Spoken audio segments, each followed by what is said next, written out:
You're watching TVC Breakfast. President Muhammadu Buhari has presented a 2020 budget proposal of 10.33 trillion naira to a joint session of the National Assembly.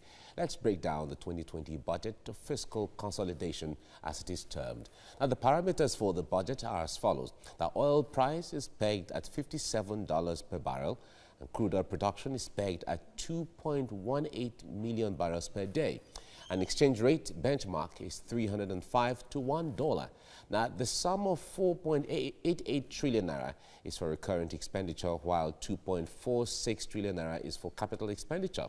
Now, 2.45 trillion naira is for debt servicing, and budget deficit is 2.18 trillion, while statutory transfers is 556.7 billion naira. The Ministry of Works and Housing got the highest allocation of 262 billion naira. Joining me via Skype is a public finance and policy analyst, Olusegun Elemo. Now, Segun, it's nice to have you join me right now. One of the talks so far, after the presentation of the budget, people have been commenting is that the Ministry of Works and Housing got the highest chunk of the allocations for 2020 budget. What is your concern and what is your hopes and confidence in this regard? Yes, thank you very much for having me on the Breakfast Show. Like you said, Housing and Works got the largest chunk of the budget. The budget, as described by Senator Eyinaya Abaribe, it's a budget of taxation. Budget of taxation. Yeah, it is a budget of taxation.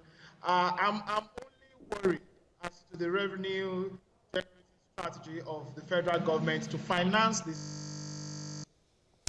All right. We seem to have challenges with reception there from Olusegun Elemo. Now, we will go on a break and we will certainly come back to this because a lot of Nigerians have been commenting on the budget so far. A lot of people are happy about how the thing is, but others are saying, like Senator Abaribe, is a budget on taxation. Let's go on a break. We're still on TVC Breakfast. Watching TVC Breakfast, President Muhammadu Buhari has presented a 2020 budget proposal of 10.33 trillion naira to a joint session of the National Assembly. And let's break down the 2020 budget of fiscal consolidation as it is tagged. Now, the parameters for the budget are as follows. That oil price is pegged at $57 per barrel, and crude oil production is pegged at 2.18 million barrels per day. An exchange rate benchmark is 305 naira to $1. And the sum of 4.88 trillion naira is for recurrent expenditure, while 2.46 trillion naira is for capital expenditure. Now, 2.45 trillion naira is for debt servicing, and budget deficit is 2.18 trillion naira, while statutory transfers is 556.7 billion naira. Now, the Ministry of Works and Housing got the highest allocation of 262 billion naira. And certainly that has got a lot of Nigerians talking. Joining me now from our Abuja studio is a public finance and policy analyst, Olusegun Elemo. It's nice to have you join me right now, Olusegun. Good morning. Now, Nigerians have been talking, Nigerians have been talking about the budget 2020, and a high number of people are quite excited that Works and Housing will be getting the chunk and the highest allocation in this budget, which gives some level of hope that infrastructure will be a priority of the government. Yes, yeah, you're right. When you look at the budget for previous year, 2019, you realize that Power, Works and Housing actually got the biggest chunk. I think it got 394.9 billion in 2019. But then it was Power, Works and Housing. Now, for Works and Housing, you're looking at 262 billion naira. But when you now add Power to it, you're looking at 389 billion. That's actually a reduction as against 2019. Whether we have the finance, the revenue to finance the budget is another thing entirely. When you look at what happened in 2019, government wanted to generate about 7 trillion. But unfortunately, by middle of the year, as of June, the government was only able to generate 2 trillion. So when you look at the indicators now, putting the price of oil at $57 per barrel, putting oil production at 2.1 million barrels per day, what is the feasibility around this? I don't think it's feasible that government will be able to generate the amount of revenue.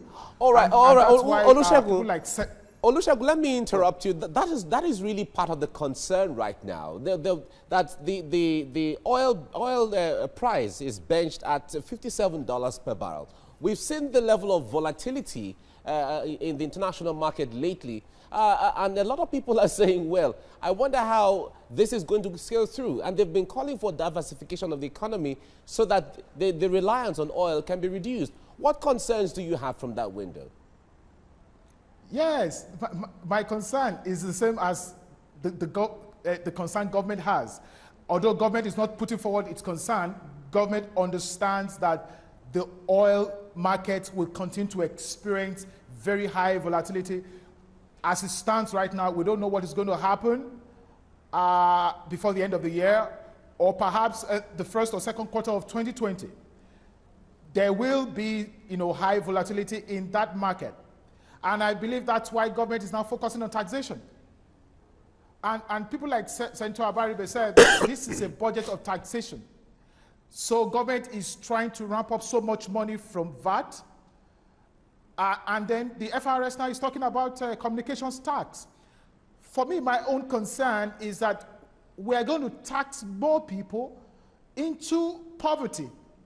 So you're going to have a situation where people are getting more taxed and poverty is going to increase. There's no doubt about that. Government is spending less on education, is spending less on health, is putting more money in zonal intervention projects that are not yielding value for the people. So those are the issues. And government is not plugging the leakages that it needs to plug. So when you look at the amount of money government is losing to inefficiency in tax collection, then you realize that if government is actually able to collect efficiently those VAT, those withholding tax, those payees that are supposed to pay into the Consolidated Revenue Fund, then it won't need to increase VAT to 7.5% all right. at this time. Olusegun, we have to leave you here now. Yes, we have to leave you here now. Thank you. But we've also seen that government has given a target to the customs and also to the Federal Inland Revenue Service to generate more in the next fiscal year. Thank you very much, Olusegun Elemo, for talking to us on TVC Breakfast. You're watching TVC Breakfast. President Muhammadu Buhari has presented a 2020 budget proposal of 10.33 trillion naira to a joint session of the National Assembly. Let's break down the 2020 budget of fiscal consolidation. The parameters for the budget are as follows. Oil price is pegged at $57 per barrel. Crude oil production is pegged at $2.18 million per barrel. An exchange rate benchmark is 305 naira to $1. The sum of 4.88 trillion is for recurrent expenditure, while 2.46 trillion is for capital expenditure. Now, 2.45 trillion naira is for debt servicing. Budget deficit is 2.18 trillion naira, while statutory transfers is 556.7 billion naira. Now, the Ministry of Works and Housing got the highest allocation of 262 billion.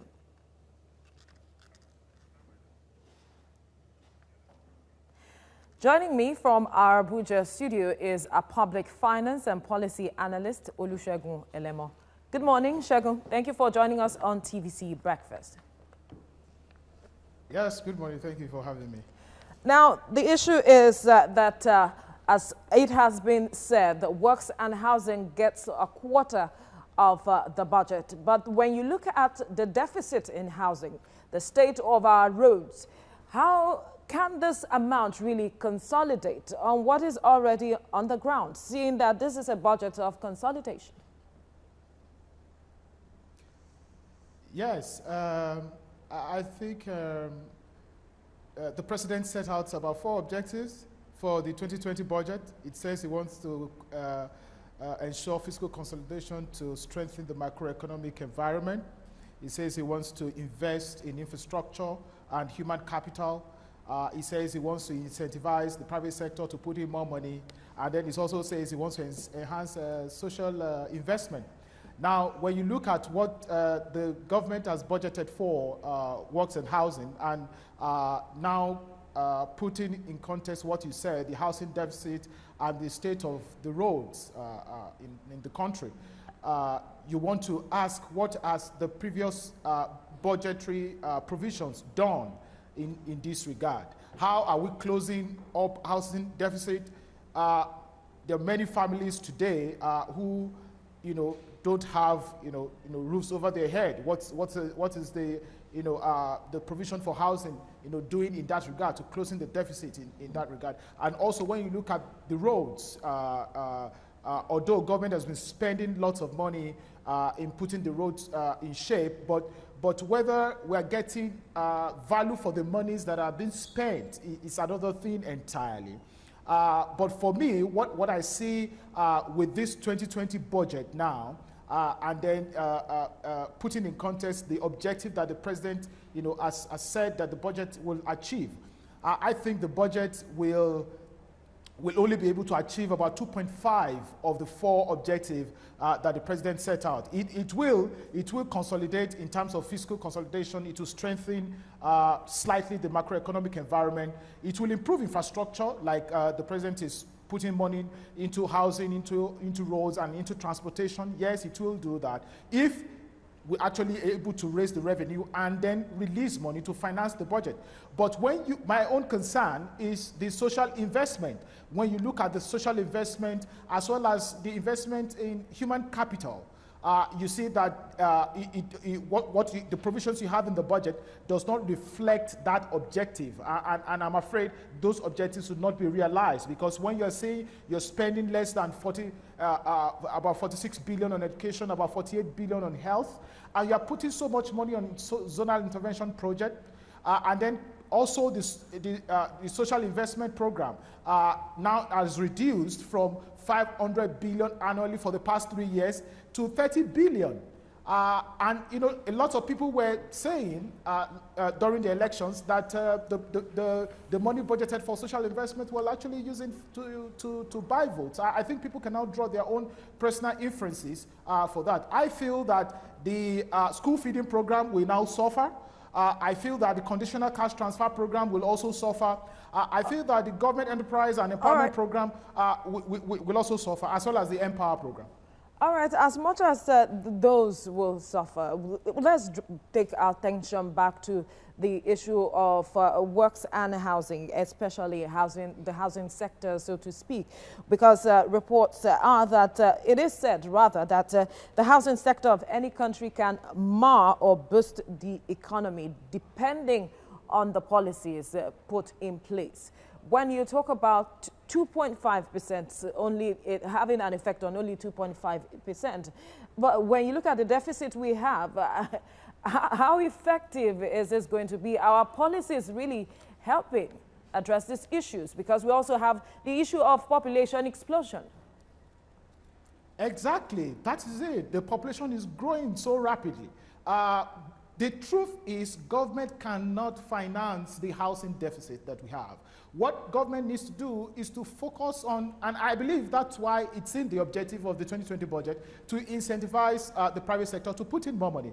But the private sector, as you know, will not just be moved by a budget document that is, well, somehow unrealistic in terms of the capacity to generate the revenue to finance it. But even if we generate the revenue to finance it, The provisions for housing, as it is stated in the 20 budget, cannot close the housing deficit. What government needs to now focus on is to see how we can encourage the private sector and foreign investment to put in money in the housing sector and quickly grow that sector very rapidly, so that you can have a situation where people are truly now empowered in having decent, living and housing for themselves, and then it can encourage productivity in that regard. But whether government can finance the current housing deficit that we have, I don't think government has the capacity to do that. So how can it encourage the private sector? Because the ease of doing business is said to be a challenge at the moment. Yes, what government needs to show, it needs to show that we're responsible people by not just putting a budget document in place, but actually, ramping up, mobilizing revenues internally to finance the budget and then making actual releases. Now, when you look at what has happened with the 2019 budget, we always, make this claim that anytime we're in the election year, then the budget implementation suffer. I think we need to move past that stage where elections actually impede on the implementation of budget. That's how to show that we're responsible, and that's what will motivate the private sector to now put their own money in it. Because, like I said, the private sector will not just be moved by a budget document that says government wants to spend 10.33 trillion this year. No, how does government intends to generate the revenue? And if it generates the revenue, will it put money in these critical sectors? Those are the questions. Now, when government puts money in this critical sector, then the private sector will then say, okay, we think this government is responsible, and then we can also match the funds that government has put in and then put in our investment. But when government is not spending, then the private sector will also be afraid of spending in that regard. All right, Olusegun Elemo, thank you for your time on TVC Breakfast.